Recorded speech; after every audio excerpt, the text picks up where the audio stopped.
It's Saturday morning. You finally have a day to yourself. No work, no plans, just one day to relax. Then your phone lights up. Hey, could you help me move today? You stare at the screen. Every part of you wants to say, no. But your fingers type something else. Of course.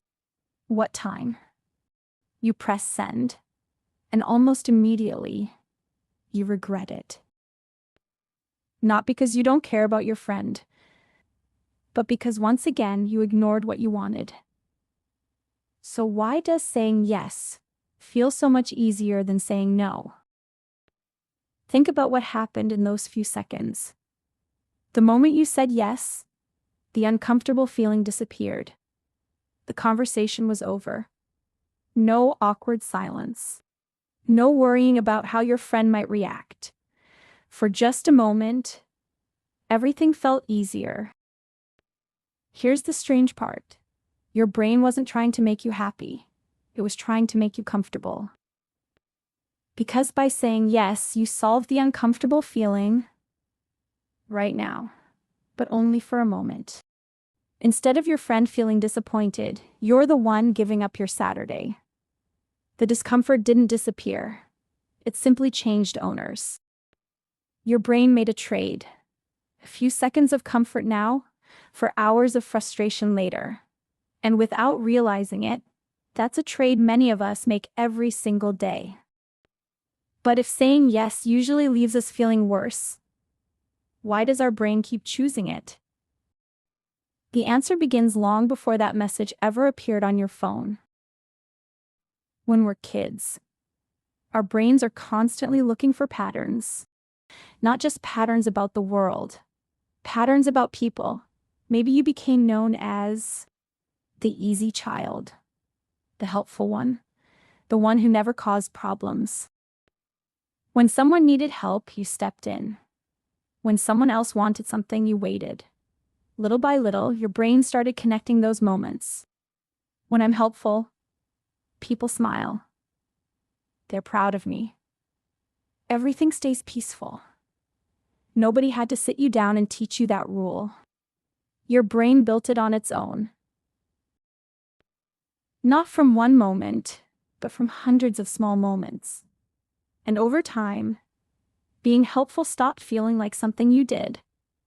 It started feeling like who you were. And that's where something surprising happens. Over time, saying no doesn't just feel uncomfortable. It starts feeling like you're becoming someone else. Let's go back to Saturday morning. You're helping your friend move. You've been carrying boxes for hours. Your back hurts. You're exhausted.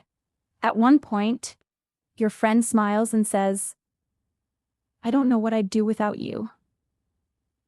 You smile back. But something feels strange. Why did those words feel so good?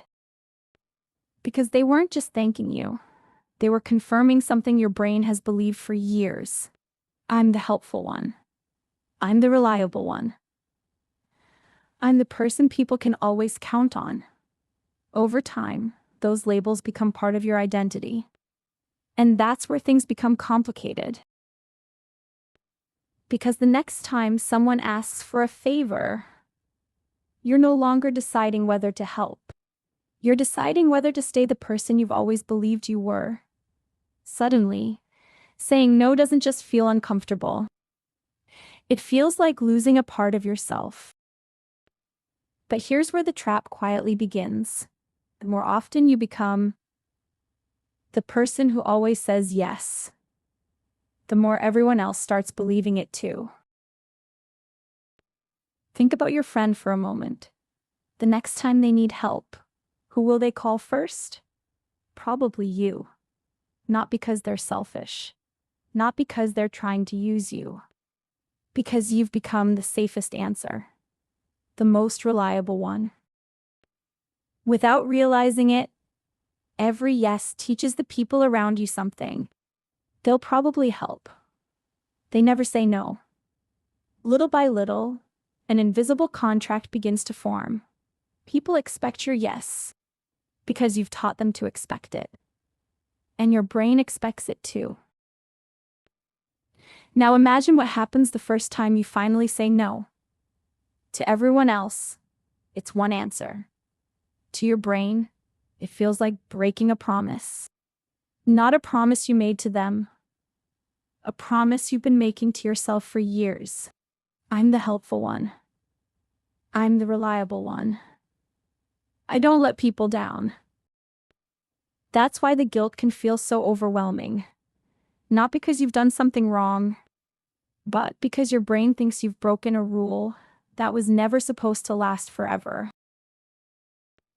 The next time you feel guilty for saying no, pause for a moment. Ask yourself one question. Am I protecting this relationship? Or am I protecting an identity I've carried for years? Because those are not the same thing. For a long time, saying yes may have helped you feel accepted, helpful, needed, safe. But somewhere along the way, being helpful stopped becoming a choice. It became a requirement. The people who truly care about you won't stop caring the first time you say no. A few days later, it's Saturday morning again. Your phone lights up. Hey, could you help me this weekend?